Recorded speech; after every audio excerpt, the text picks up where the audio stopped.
ოჯახებს, სადაც ნამდვილი ციებ-ცხელება, რადგანაც მომავალ პირველკლასელთა რეგისტრაციასთან მივახლოვდით 2025-26 სასწავლო წლისთვის პირველკლასელთა რეგისტრაცია იწყება.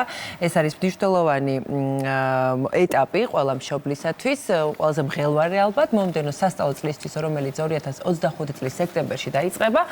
პირველკლასელების რეგისტრაცია კვლავ 4 ეტაპად იქნება შესაძლებელი. რა ასაკის ბავშვი შეგვიძლია დავარეგისტრიროთ, რა საბუთები და მონაცემებია საჭირო და სად უნდა შეავსო მშობლებმა განაცხადი. ამ და სხვა დეტალებზე სასაუბროთ საქართველოს განათლების, მეცნიერებისა და ახალგაზრდობის მინისტრის მოადგილე თამარ მახარაშვილი მოვიწვია. დილა მშვიდობით. მოგესალმებით. ეტაპი რომელიც თქვენთვისაც ძალიან მნიშვნელოვანია და რა თქმა უნდა ყველა მშობლისთვის, ვინც ამზადებს თავის ბავშვს პირველი კლასისთვის.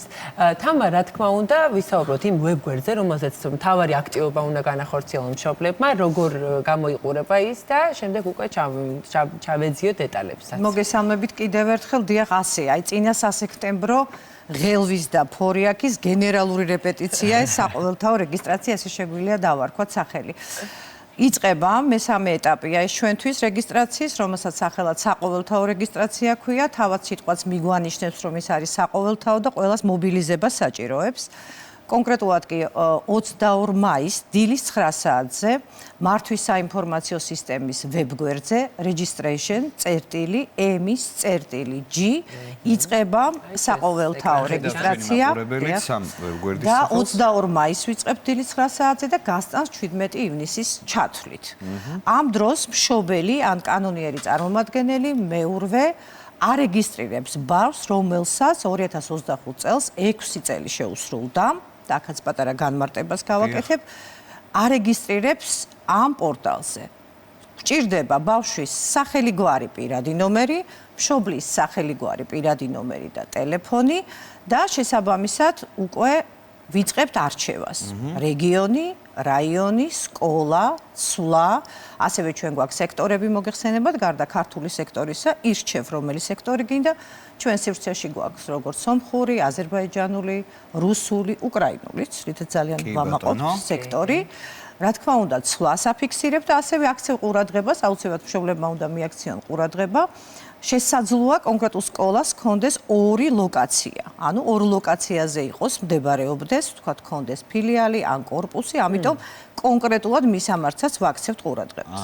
თუ კი ჩვენთვის სასურველ სკოლაში ვერ ხდება რეგისტრაცია, წინ გავასწრებ მოვლენებს, აუცილებლად უნდა დავარეგისტრიროთ სხვა სკოლაში, რადგანაც სამომავლოდ გვექნება ჩვენ ასევე მეოთხე ეტაპი და მეოთხე ეტაპზე მშობლებს კიდევ ექნებათ შესაძლებლობა ნახონ რა ვაკანტური ადგილებია, ამ შემთხვევაში უკვე შემდეგ შედის სკოლები წერტილი G და ხდება სასურველ სკოლაში, ვთქვათ, თავიდან დარეგისტრირება, ანუ ძველი რეგისტრაციის ჩახსნა ამ შემთხვევაში, თუ კი გამოთავისუფლდა და გახდა ვაკანტური ადგილი ჩვენთვის სასურველ სკოლაში. ამიტომ ძალიან დიდი ყურადღება გვჭირდება აქ და მე ვახსენე იმ ბავშვებს ვარეგისტრირებ თქო, ვისაც 2025 წელს 6 წელი შეუსრულდა.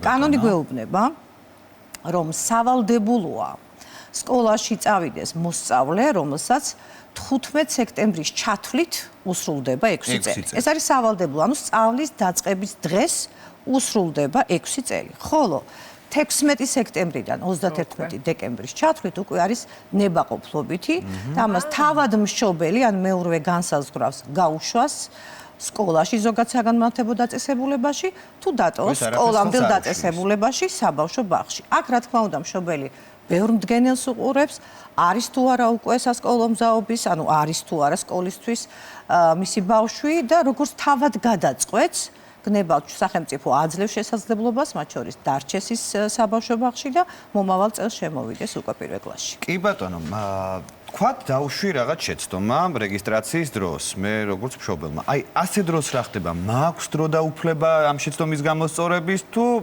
ძალიან უხერხ მდგომარეობაში ჩავარდე ჩემი ბავშვი? ვინაიდან ჩვენ ინფორმაცია მოგვაქვს რეესტრიდან, შეცდომას უბრალოდ ეს პლატფორმა არ დაგაშვებინებს. ანუ თქვენ ამბობთ სახელი, გვარი, პირადი ნომერი, როცა ვამბობთ, ის რასაკვირველია უკვე მიბმულია შესაბამის რეესტრთან, ამიტომაც იქ შეცდომის საშუალებას აუცილებლად ამოაგდებთ, რომ რაღაცა სწორად არ უთითებთ. ისე არ გაგუშვებს. ამით თქვენ გადაზღვეული ხართ ამ შემთხვევაში და რა თქმა უნდა დამიჯერეთ რომ არავის შეცდომას არ უშევს სკოლის რეპეტიცია მიდის დასახელება რაღაც ჩვენ თვითონ არ ვწერთ იქ მენიუ ამოდის და შესაბამისად თქვენ ამ სკოლას უთითებთ ამიტომ ის გრძელი სახელწოდება რომელიც საჯარო სამართლის იურიდიულ პირს აქვს თქვენ არ მოგეთხოვებათ რომ ზეპირად იცოდეთ ზუსტად უნდა მიუთითოთ აი ამ მენიუდან რომელი სკოლა გნებავთ და თუ კი არის როგორც გითხარით შესაბამისი რესურსი აუცილებლად გაგიშვებთ აი თქვენ ახსენეთ სკოლები და ფილიალები ხო აი დავუშვათ მოხდა ასეთი ცდომილება და არასწორ ფილიალში დაარეგისტრირდა ბავშვი ან რაღაცა სახელი ერთე იგივე ქონდა მაგრამ სხვადასხვა უბანია ეს სკოლა ხო როგორ შეიძლება აი თუ დავასრულეთ რეგისტრაცია იქვე შეიძლება თუ არა მის შეცვლა თუ უნდა ამ მომდევნო ეტაპს დაელოდოს არა შეიძლება შეცვლა რა თქმა უნდა შეგიძლიათ შეცვალოთ და ნახოთ კონკრეტულად იმიტომ რომ თქვენ ამოგივათ ინფორმაცია საბოლოო ჯამში რასაც შეავსებთ თქვენ ნახავთ საბოლოო ჯამში რა შეავსეთ როგორ და ამიტომ კიდევ გექნებათ ამისი შესაძლებლობა იქვე ანუ იმავე წამში შემიძლია გადავაკეთოთ იქვე შეგიძლიათ თამარ თუ ჩანს დავუშვათ რა რაოდენობის ადგილებია დარჩენილი იმ ეტაპზე სადაც მე უკვე ვახორციელებ რეგისტრაციის პროცესს რომ აი სკოლები ჯირო ვახსენე იქ არის ატვირთული რაოდენობა ვთქვათ ადგილებისა მაგრამ როდესაც თქვენ იწყებთ რეგისტრაცია ზოგადად მინდა გითხრათ რომ 55,000 პირველ კლასს ველოდებით აქედან კი ეს დავუშვათ ჩაშანგელთან შედარებით უფრო მეტი გაზრდილია და ისე მიხარია კი გაზრდილია 1000 პირველ კლასთან გაზრდილია ეს ციფრი იმიტომ რომ 45-46000 იყო შარშან აქედან 4000 არის სწორედ 16-15 სექტემბრის შემდეგ დაბადებული ბავშვები. ანუ სისტემა მზად უნდა იყოს. შესაძლოა 4000 არ შემოვიდეს და მშობელი გადაწყვეტს როგორც თქვით, ხო, ის ვის 15 სექტემბრის მერეა დაბადებული, მაგრამ ჩვენ მზად უნდა ვიყო და შესაბამისად ეს გზაობა გვაქვს.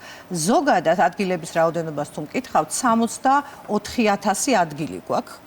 ქვეყნის მასშტაბით, ისე რომ 55000 ჩვენთვის დიდი გამოწვევა არ არის, მაგრამ როგორც წესი კონკრეტულ სკოლებთან დაკავშირებით არის ხოლმე, ასე ვთქვათ, ეგრეთ წოდებული ბუმი და მეტი მოთხოვნა, აი კონკრეტულ სკოლაში უნდა დარეგისტრირება და აი აქ არის ხოლმე აი რო ჩქარობენ, ღელავენ 22-ში უნდათ რომ დაამთავრონ მშობლებმა ყველაფერი. კონკრეტული სკოლის, ასე ვთქვათ, პოპულარობა. სხვა რა იწვევს ამას, რომ სიტყვაზე კონკრეტულ არ მინდა ციფრები დავასახელო, რომ მეც იგივე მდგომარეობაში არ ჩავაგდო ჩვენი მაყურებელი, მაგრამ აი რატო არ შეიძლება სხვა სკოლასაც ქონდეს იგივე მოთხოვნილება, მაგრამ მე მთელი პასუხისგებლობით მინდა გითხრათ, რომ ჩვენ სივრცეში გვაქვს ძალიან კარგი სკოლები, ჩვენ სივრცეში გვყავს არაჩვეულებრივი მასწავლებლები და შესაბამისად ძალიან თამამად შეიძლება რომ ვენდოთ ჩვენს სკოლებს, ჩვენს მასწავლებლებს, რადგანაც წლიდან წლამდე განათლების ხარისხი იწევს და იმატებს და ჩვენი მასწავლებლებიც არ ჩერდებიან, მუდმივად ვითარდებიან, ამიტომ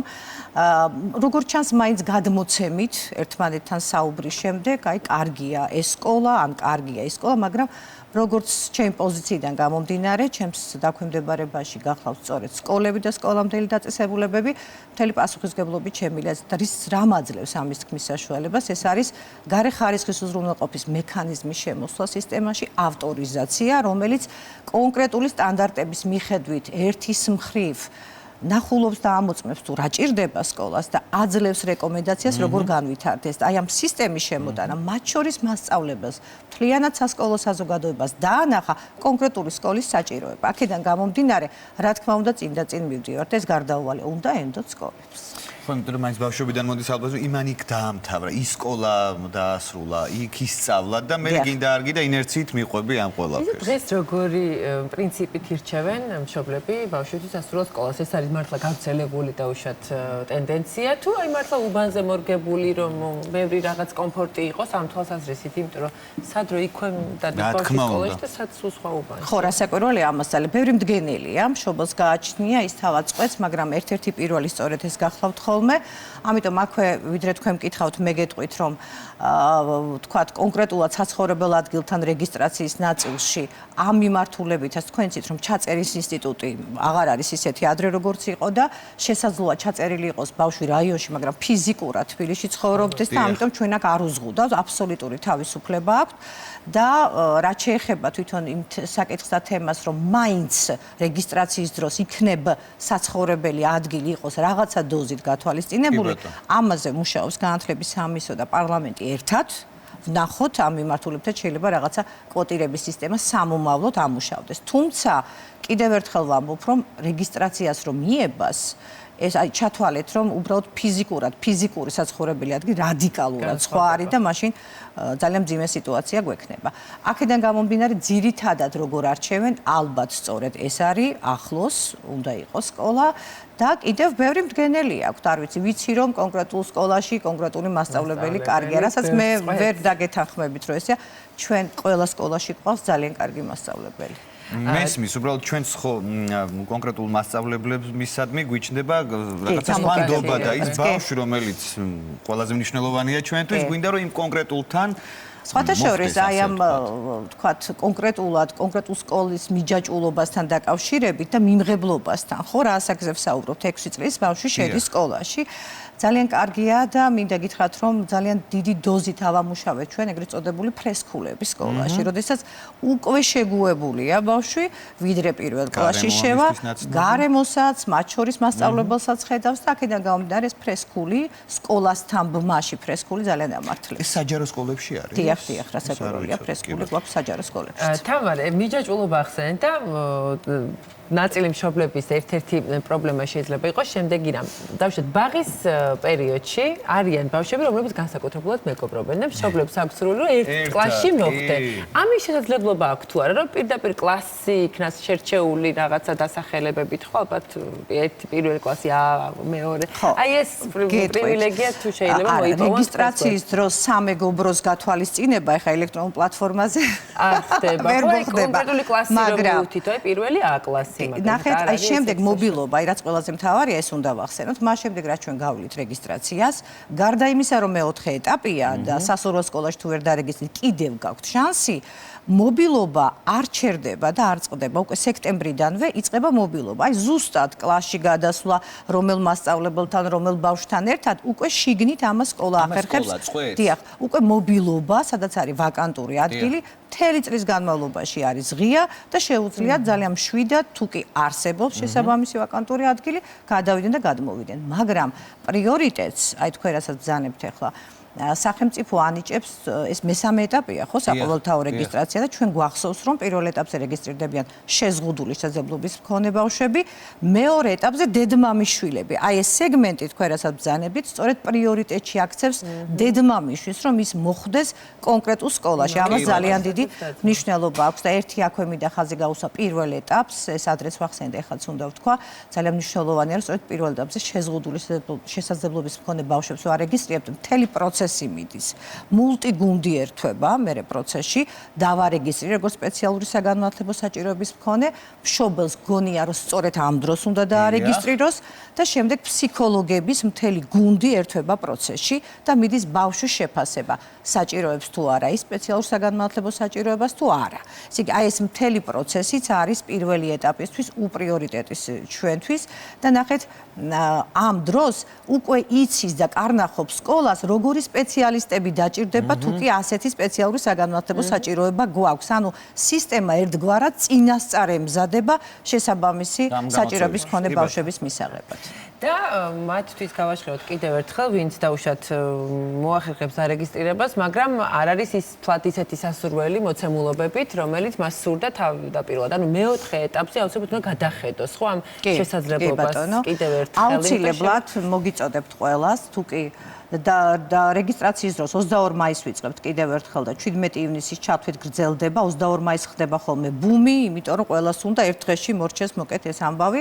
აქ გასათვალისწინებელია, რომ დარეგისტრირების დროს შემდეგ უკვე იწყება საბუთების მიტანა სკოლაში. ამასაც ძალიან დიდი მნიშვნელობა აქვს. მას შემდეგ რაც დასრულდება 17 ივნისის რეგისტრაცია, 18 ივნისიდან 27 ივნისის ჩათვლით უკვე კონკრეტულ სკოლაში მიგვაქვს საბუთები. თუ ამ პერიოდში ამ საბუთებს არ მივიტანთ, რეგისტრაცია უქმდება. ამიტომ ესე ძალიან მნიშვნელოვანი ეტაპი გახლავთ. თუ კი სასურველ სკოლაში ვერ მოახერხეთ ბავშვის დარეგისტრირება, აუცილებლად უნდა დაარეგისტრიროთ სხვა სკოლაში, აარჩიოთ შესაბამისად, ასე ვთქვათ, თქვენი გადმოსახედიდან შესაბამისი სკოლა, რადგანაც აი შემდეგ უკვე გექნებათ მობილობის შესაძლებლობა, ასევე გვაქვს ჩვენ მეოთხე ეტაპი, სადაც გამოთავისუფლებული ადგილების ნახვა შეგეძლებათ და რეგისტრაციის შესვლა, მაგრამ დარეგისტრირება არის აუცილებელი. განსაკუთრებით ხაზს უსვამ მოსწავლეები, რომლებიც არიან დაბადებული 15 სექტემბრის ჩათვლით, სავალდებულოა, რომ ისინი შემოვიდნენ სკოლაში და მშობელიც, მეურვეც და მზრუნველიც არის ვალდებული რომ ზოგად განათლებაზე წვდომა არ შეუზღუდოს მოსწავლეს. ერთი მოკლე შეკითხვაც მექნება, აი 15 სექტემბრის შემდეგ დაბადებულ ბავშვებს და დაუშვათ თუ წავიდნენ სკოლაში, ისინი შემდეგ აღმოაჩინებს მშობლებმა და პედაგოგებმაც, რომ არ იყო ეს ამ ბავშვისთვის სწორი პერიოდი. შეიძლება თუ არა გამოსვლა ისევ სკოლიდან და მომავალი წლისთვის მანდაც გადაზღვეულია სისტემა, რა თქმა უნდა, ჩვენ ამაზე ნაფიქრიც გვაქვს. და პირველ კლასში არის ინტეგრირებული სკოლამდელის სეგმენტიც. ანუ ვინაიდან სკოლამდელი არ არის სავალდებულო, ანუ ბაღი არ არის სავალდებულო ზოგადად. ზოგადი საფეხურის სკოლა უკვე სავალდებულოა, კონსტიტუციით განსაზღვრულია. ის არ არის სავალდებულო, შესაბამისად თეორიულ დაშვებას ვაკეთებთ, რომ ბავშვი შეიძლება ბაღში საერთოდაც არ ევლო. ამიტომ პირველ კლასში პროგრამაში უკვე არის შიგნით ინტეგრირებული ფრესკული სეგმენტი, რომელიც ერთგვარ ამოქაჩვას, ამოწევას, თავისთავად დაწევას გულისხმობს. ისე რომ შვიდად შეგვიძლია რომ ვიყოთ. ძალიან კარგი.